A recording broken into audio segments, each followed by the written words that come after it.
Hello, everybody. Can you all hear me? Awesome. Thank you so much for coming out tonight. I know it's a massive effort. Most of us would probably rather be in bed or out for a drink, so we can still go do that afterwards. You're welcome to join us. Thanks so much for coming out and hearing what we're about.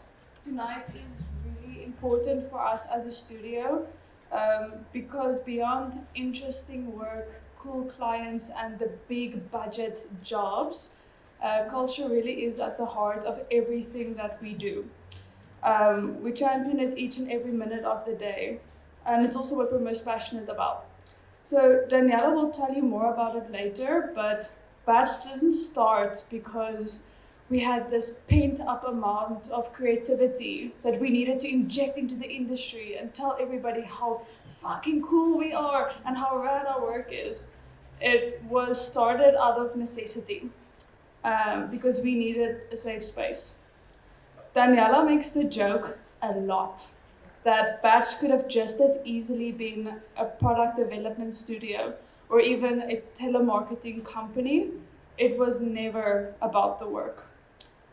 It's always been about creating a corner for firstly ourselves, and now we have the honor of doing that for other females. So without further ado, I will be talking about our industry and what we think is most problematic about it. And then Daniella is going to swoop in and tell you how to fix it. Easy stuff. Okay, before we get going, I want to get some disclaimers out of the way. So obviously we are outspoken and unapologetically so, but if you do not relate to this talk, if you are really happy with the industry, where it's at, and your job, rad. I'm stoked for you. That's awesome. But there are a lot of people that do relate to this talk, and that deserves your attention and respect. So please, dig deep to have empathy for those around you. Have an open mind. And then, just because you aren't a minority doesn't discredit that the industry could also be doing you many injustices. We are personally speaking about what we can speak about. As females, as people of color in our studio, we are going to address the things in industry that we have experienced. That does not mean that you as a male or as a white male specifically can't have a shitty boss, can't have overtime issues, not being paid fairly. We're not saying that at all, just putting that out there. And then our topics are provocative, and we will open the floor for Q&A afterwards. We're really happy for disagreements and even happier for tough questions, but we ask that you stay respectful. We might seem confident and fiery, but having this talk is just as difficult as having to sit there and listen to it. And then when you leave here, one of two things is going to happen. You're either going to be wildly inspired or really pissed off.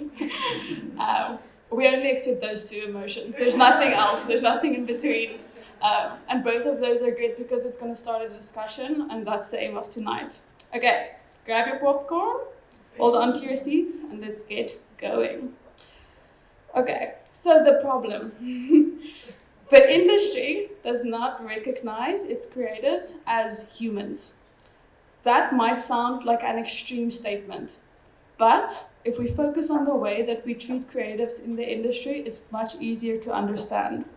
We are cogs in the machine and in the pipeline to actually just end up selling products, make our bosses richer, and use our skills to build a brand and their whole ethos that doesn't actually give credit to its talent. The problem with us not being recognized as human, is that we are then treated like these cogs in the machine. We are expected to function without fault, be able to run effortlessly at any hour, and also ultimately not have opinions, whether it be a creative input, whether it be on management, on any initiatives. Obviously, it's not true for everybody, more true for some than others. But this is difficult because creativity isn't something that lasts for 8 hours straight. And it's not something you can put in a box. And it's not something that you can force onto somebody else if they're not in the space to do it. It looks different for everybody. So beyond that, these spaces that we function in are detrimental to our health. We work overtime. We have to keep clients happy with fast turnarounds, unrealistic expectations, and unfair amounts of rounds of feedback. When management doesn't serve as that buffer, it is ultimately the creative that, for lack of better words, eats the shit. I'm not going to hammer on this because it's not the point. I'm still getting to my point. We all arrive at our creative selves in different ways. And certain things need to align for us to be creative. Whether you need to go for a jog in order to be creative, whether your child needs to be at school safe and happy for you to be able to be creative. There are numerous things that need to align.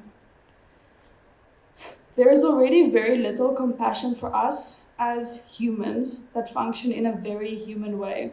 And the elements in our lives that deserve compassion increases in different groups of people. It is hard enough to be creative, but it gets harder when you have to be so many other things before you get to be creative. I'm going to need some visual aid to help me explain this. So let's do an activity. Will my two minions join me on stage, please? Luke and Tamsin has graciously offered themselves as our sacrifices tonight. Don't worry, they confiscated my matches. Yes, on the stage.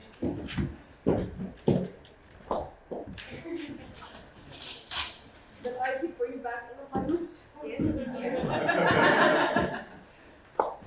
Before we get going, I hope that he is a testament to everybody about the power of touch. Daniella is a mother, and we hold space for this, and it's magical that she gets to be this empowering female and a mother, and her son gets to see her in that capacity. So a round of applause for that.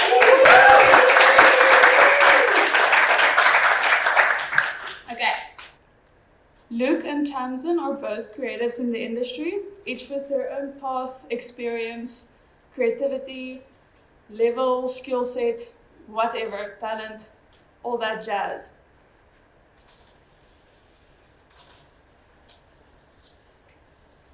You don't have to do it around your hips. Twirl it around your arm.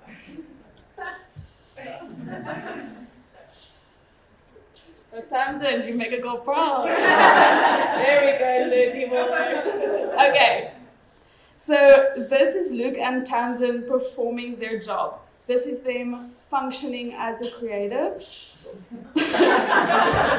How good they are is ultimately up to them.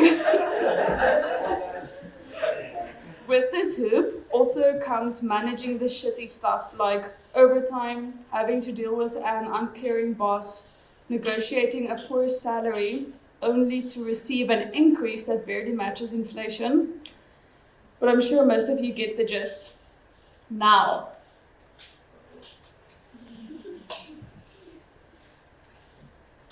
before Tamsin gets to the point where she's managing all of this stuff while also doing her job, she is a person of color. Nice. Okay, so before she gets to being a creative, she's a person of color. This means when she walks into her working environment, she has to navigate it. When she walks in and she looks at leadership positions and there's no representation of a person of color or her community, what does that mean for her growth at that studio? If there are people that have been there for 5 years, people of color specifically, and none of them have grown or been afforded the opportunities, what does that mean for her growth, and why would she stay there? Research indicates that women of color are more ambitious and more likely to say that they want to advance in their companies. More ambitious and more likely to say that than their white colleagues, but are far less likely to find mentors to help them climb that ladder. So you are stuck with a lot of potential and drive, but nowhere to go because your likely white boss feels more comfortable affording an opportunity to somebody that he naturally resonates with more, a buddy, if you will. So beyond that, and blatant racism, which obviously also happens in the workplace, this is real shit that she has to deal with before she gets to be the creative, that then has to go and deal with a boss that doesn't want to pay her overtime. And then the color palettes and the nice stuff, you know? So there is another hoop that she needs to manage. Now, Tamsin is also female. For this section, it's a bit stat heavy, but the stats are so shocking that I had to put them in. It's all also South African statistics, so you don't have to keep going. Oh, I'm sorry. I forgot to say you actually don't have to keep going the entire time. But that was fun, thanks. Okay. So, Tamsin is also female. Please spin your three. Oops. Good job. Okay, you can stop. Okay, so the production, media, and design industry claims the most incidents of sexual harassment. The likelihood of her being harassed by a male at her workplace within South Africa is 81%. Let that sink in. The likelihood of the man or person being punished is 5%.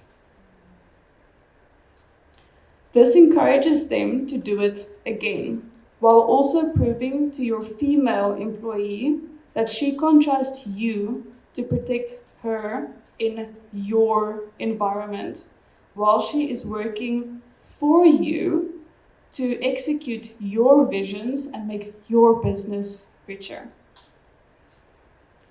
Beyond that, more than half of victims experience retaliation after speaking up, 55% to be exact.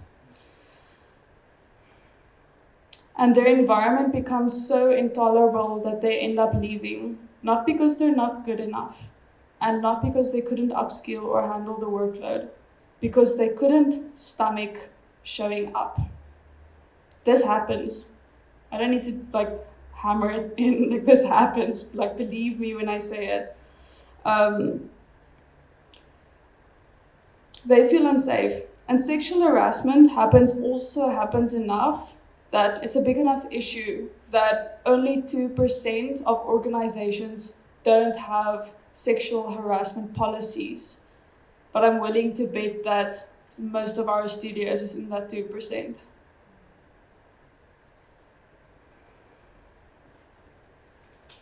Sorry. Okay, spin for me. Spin, baby, spin.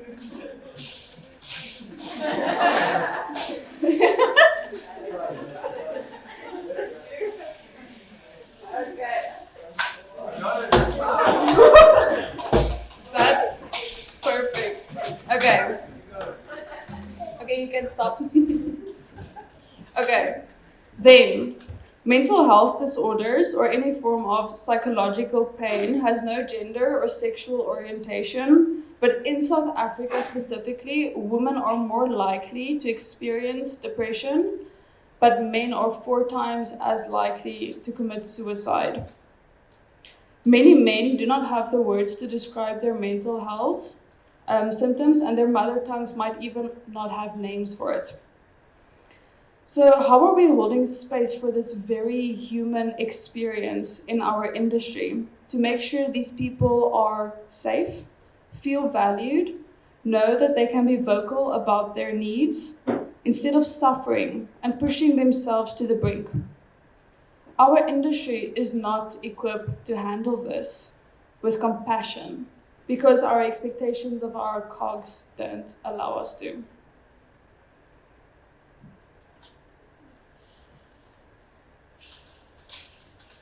Now, let's say either of them are queer.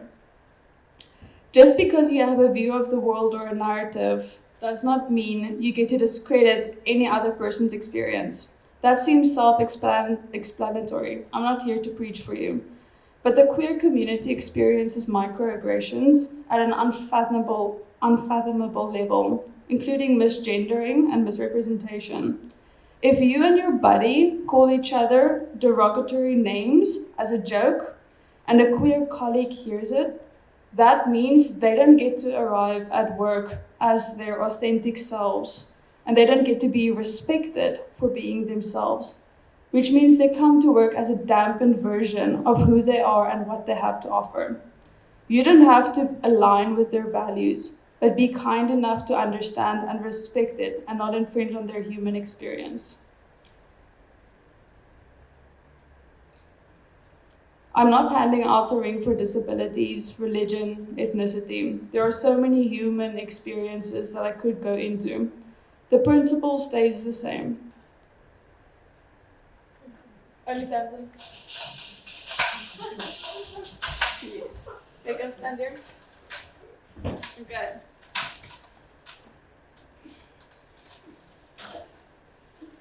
Before Tamsin gets to be creative, she might be queer. Before she gets to be that, or after she's queer, she could be battling a mental health issue. And after that, she could be sexually harassed.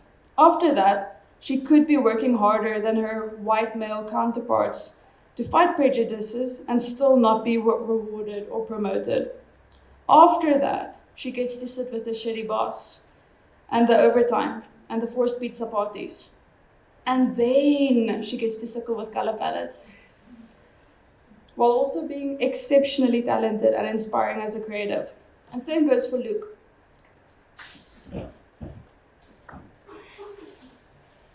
He could be battling microaggressions and toxic masculinity before he gets to focus on his mental health. Then he has to be able to gather the strength to get out of bed and face a world that he doesn't feel he belongs in, before he gets to go to work and sit at his desk and work for a boss that doesn't respect him. And then he makes that really rad shit that we all like to see.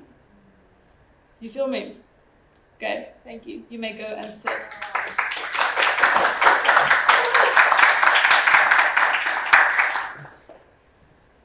I'll buy you guys a drink later for helping me out.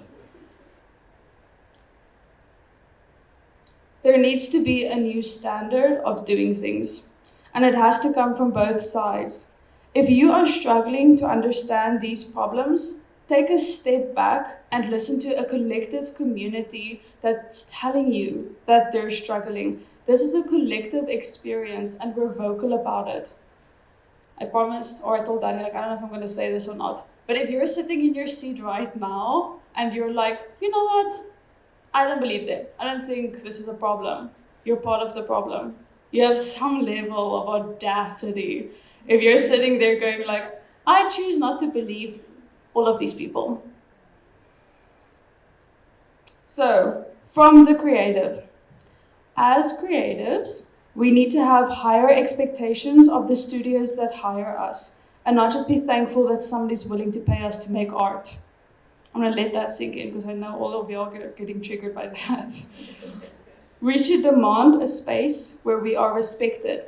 We should demand to feel safe. In this current climate, studios need you way much more than you need them. There is a lot of work, and 17% of people that resign are doing so because of toxic working environments, while 27 resigned experiencing burnout. This is a South African statistic. And this next section is my most controversial sentence for the night. It doesn't matter that the studio's work is cool. And it doesn't matter that the clients are celebrities. You do not see the glory or the credit or the money from those jobs. Stop chasing it. We're done. That high doesn't last, and it's not enough. So focus on what is sustainable. Are you respected? Is there transparency? Do you know that you will grow and be afforded opportunities? Do you feel safe and are you protected when you are having a human experience? From the studio. As a studio, you are running a business. I can appreciate and respect the fact that there are a lot of people relying on you. You have to make sure it's sustainable, bring in enough money to keep things afloat, and also innovate new work to stay relevant. Your success is so reliant on the creatives that come in and out of your space. You are only as good as your employees allow you to be. I'm not going to get into this too much. Daniella's the expert here, and she's going to tell you how to create that space. But what I'd like to get at is the importance of recognizing your employees as humans before they are your creative cogs. They will go through breakups, they will go through a midlife crisis, they will become depressed, they will lose passion and drive. It's not your responsibility to fix them. It's your responsibility to hold space for them and create an empathetic working environment that's compassionate enough where they are not condemned for these things. Your environment should not add to the hoops they own. I have 2 slides left, if any of you were wondering. It might be daunting feeling like you have to cater to everybody's personal needs, traumas, backgrounds, upbringings, experiences. And this is something that a lot of studios struggle with. We can't guess every person's needs. SARS. And that's exactly it though. You don't have to. I don't know how many of you have watched Dave Chappelle's The Closer. And I'm not going to ask because it's more controversial than this conversation that we're having. In it, he said something that I think ties together all of this really well. Well, his friend actually said it. When discussing LGBTQ issues with his transgender friend, Dave Chappelle said to him, "I love you, but I have no fucking idea what you're talking about." And the whole crowd laughed except for his transgender friend. And the friend then responds, "I don't need you to understand me. I need you to respect that I'm having a human experience." Before we're creative, we're human. If you create a neutral environment that is human-centered and culture-driven, it all aligns naturally. I promise you'll still make cool shit, and the celebrity clients will come eventually. So, now that we've burnt that shit to the ground, Daniella will show you how to fix it. Hold it back up again. Thank you.